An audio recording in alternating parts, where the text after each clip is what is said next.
से बाबा बेहोश हो जाते हैं। अब सब लोग बेहोश हो चुके और सिर्फ गुल्ली बुल्ली बचे हैं। इसलिए खूनी बाबा उनसे बोलता है कि देख लिया गुल्ली बुल्ली, खूनी बाबा से पंगा लेने से क्या होता है। अब तुम्हारे सारे साथी अपनी आखिरी सांसें ले रहे हैं और अब तुम्हारी बारी है, क्योंकि तुमको मुझसे अब बचाने वाला कोई भी नहीं बचा।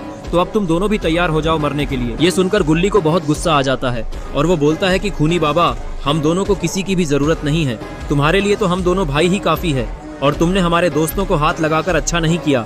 इसलिए अब तुम तैयार हो जाओ गुल्ली और बुल्ली का सामना करने के लिए। ये सुनकर खूनी बाबा जोर जोर से हंसने लगता है। तभी गुल्ली और बुल्ली खूनी बाबा की तरफ दौड़ लगा देते हैं, लेकिन खूनी बाबा अपने हाथों से दोनों के ऊपर फायरबॉल मार देता है, जिससे दोनों बच नहीं पाते और वो दोनों भी बेहोश हो जाते हैं। इसके बाद खूनी बाबा कूदकर बाबा के सामने आता है और उनसे बोलता है कि देख लिया बाबा लंगोटी लाल, आज मैंने तुम्हारी और तुम्हारे साथियों की लंगोट एक साथ लाल कर दी, वो भी खून से। और अब तुम सबकी मरने की बारी है और उसकी शुरुआत तुमसे ही होगी। और तभी खूनी बाबा काली शक्तियों से बनी जादुई तलवार बाबा के ऊपर प्रकट करने लगता है उन्हें मारने के लिए। लेकिन तभी किसी बाइक की आवाज आने लगती है। अरे ये क्या, ये तो घोस्ट राइडर है और वो एकदम सही टाइम पे यहाँ आया है। और अब खूनी बाबा को घोस्ट राइडर से कोई नहीं बचा सकता। पिछले बार तो वो बच के भाग गया था, लेकिन इस बार घोस्ट राइडर उसको जिंदा नहीं छोड़ेगा।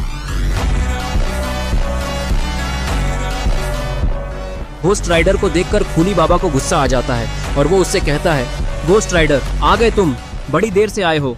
अगर थोड़ा जल्दी आ जाते तो शायद तुम इन्हें मुझसे बचा पाते, लेकिन अब तो मैं इन्हें मारने जा रहा हूँ, तो अभी थोड़ा देर तुम अपनी बाइक पर बैठ के आराम करो, तब तक मैं इनका काम तमाम कर देता हूँ। ये सुनकर घोस्ट राइडर हंसने लगता है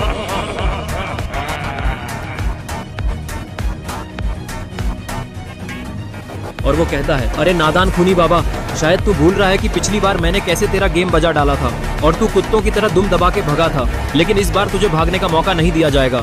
इतना कहकर घोस्ट राइडर खूनी बाबा के ऊपर अपने मुंह से आग फेंकने लगता है। लगता है खूनी बाबा अब इस आग से नहीं बच पाएगा, लेकिन तभी ये क्या हुआ, खूनी बाबा ने तो शील्ड बनाकर खुद को उस आग से बचा लिया। इस हमले को देखकर खूनी बाबा समझ जाता है कि घोस्ट राइडर को हराना इतना भी आसान नहीं है, इसलिए वो अपनी तलवार अपने हाथ में ले लेता है। घोस्ट राइडर, तुम्हें क्या लगता है कि तुम इस चिंगारी भर की आग से मुझे जला पाओगे? अगर तुम्हें ऐसा सच में लगता है तो गलत सोच रहे हो। अब मुझे कोई नहीं हरा सकता, अब मैं अजय हूँ। इतना बोलकर खूनी बाबा तलवार को हवा में करता है और उसमें से बिजली निकलने लगती है। शायद खूनी बाबा काली शक्तियों से हमला करने वाला है, इसलिए वो तलवार में काली शक्तियों को इकट्ठा कर रहा है। ये देखकर घोस्ट राइडर समझ जाता है कि खूनी बाबा हमला करने वाला है, इसलिए वो चेन निकालता है। और इससे पहले कि खूनी बाबा कुछ कर पाता, घोस्ट राइडर ने खूनी बाबा पर चेन से हमला कर दिया। चेन सीधा जाकर खूनी बाबा के हाथों में लगती है, जिससे खूनी बाबा की तलवार उसके हाथों से छूट जाती है और वो दूर जाके गिरती है। ये देखकर खूनी बाबा जोर से चिल्लाता है और फिर उसके चारों तरफ बिजली निकलने लगती है। इसके बाद खूनी बाबा अपना हैमर उठा लेता है और वो हैमर आसमान में करके मंत्र पढ़ने लगता है, जिससे उसके नीचे एक घेरा बन जाता है और वो हवा में उड़ने लगता है। ये देखकर घोस्ट राइडर को कुछ भी समझ नहीं आता कि आखिर खूनी बाबा के दिमाग में चल क्या रहा है। फिर वो चेन मार के खूनी बाबा को पकड़ने की कोशिश करता है, लेकिन खूनी बाबा उससे बच जाता है और वो घोस्ट राइडर की तरफ हैमर फेंक देता है।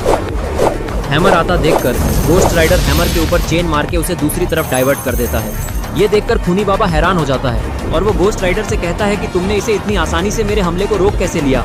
घोस्ट राइडर बोलता है कि अभी तुम जानते नहीं हो कि मैं क्या क्या कर सकता हूँ, रुको अभी बताता हूँ। इतना बोलकर घोस्ट राइडर चेन से खूनी बाबा के ऊपर हमला कर देता है और इस बार खूनी बाबा चेन से बच नहीं पाता और चेन लगते ही वो नीचे गिर जाता है। ये देख के घोस्ट राइडर हंसने लगता है,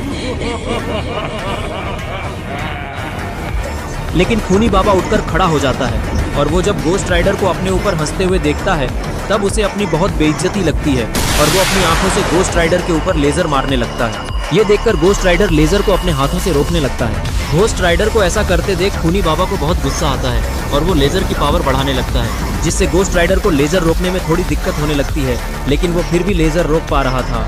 ये देखकर खूनी बाबा को और ज्यादा गुस्सा आने लगता है और वो लेजर के साथ ही साथ बिजली भी गिराने लगता है। और तभी देखते ही देखते घोस्ट राइडर के आसपास धुआं निकलने लगता है। लगता है ये धुआं उस बिजली की वजह से निकल रहा है। और तभी वहाँ पे एक बहुत ही बड़ा धमाका होता है, जिसके कारण वहाँ पे चारों तरफ धुआं धुआं हो जाता है और घोस्ट राइडर भी शायद इस धमाके के साथ खत्म हो गया, क्योंकि वो कहीं भी दिखाई नहीं दे रहा। और ये देखकर खूनी बाबा जोर जोर से हंसने लगता है, क्योंकि उसने घोस्ट राइडर को हरा दिया और अब वो दुनिया का सबसे शक्तिशाली प्राणी बन चुका है। थोड़ी देर खुशी मनाने के बाद खूनी बाबा उस धुएं की तरफ बढ़ने लगता है, क्योंकि अब वो घोस्ट राइडर को मरा हुआ देखना चाहता है और कंफर्म करना चाहता है कि घोस्ट राइडर मरा कि नहीं।